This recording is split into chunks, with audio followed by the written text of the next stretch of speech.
Pozdrav za sve pratioce MMA Respekta, kup nacije je gotov, moj novi gost je Veljko Ražnatović.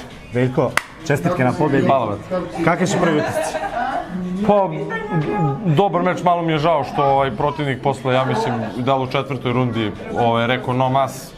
To mi se do sada nije nikada dešavalo i nemam nikakav respekt za to što se toga tiče. Smatram da mi bokseri ne smemo to da radimo. Mislim, ja razumem da ne znam ni ja šta, jeste da je bio težak meč, jeste da je bio 2-3 puta u knockdownu, ali to po meni nije opcija, posebno ne pred punom halom i tako dalje. Vidio sam se koliko si se iznervirao, smorio si se na maksimalno.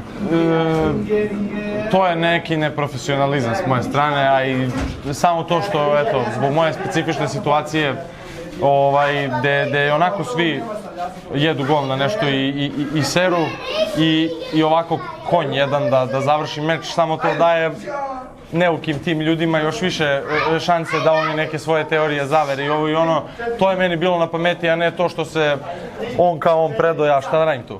Ali krivo mi je, spremao sam se, dosta sam kila skinuo i teo sam publici da pružim stvarno 8 rundi rata ili dobar nokaut.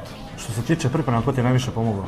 Pa sa Zoranom, ja u Warrior Gymu se spremam sa svojim saborcima, nema šta, mislim.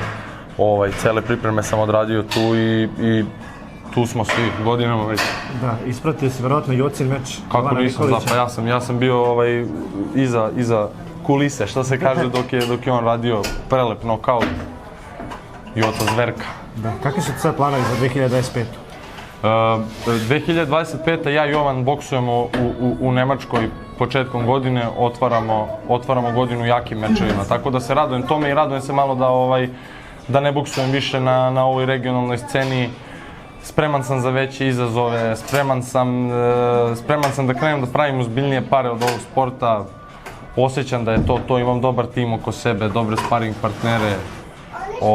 Još da se nađe neka 1-2 dobra sponzora i moći ćemo da se skroz prebacimo što se mečeva tiče u inostranstvo, nadam se Saudijska Arabija i Nemačka i tako dalje. Da, kome posvećuješ pobedu? Ovu pobedu, kao i uvek, ženi, deci, šta znam. Nije mi nešto najdraža ova pobeda, pravo ti kažem. Još moram da pogledam sve lepo, svi mi kažu da sam dobro boksovao, ali mi je jako krivo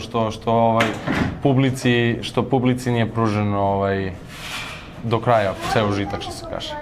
Ništa, brate, hvala ti. Hvala tebi, brate. Intervju, svu sreću ti želim i nadam se brzo ponovo pobeda. Živio, brate. Ljudi, ovo je bio Veljko Ražnatović, zapratite Veljka, zapratite MMA Respekt, pozdrav.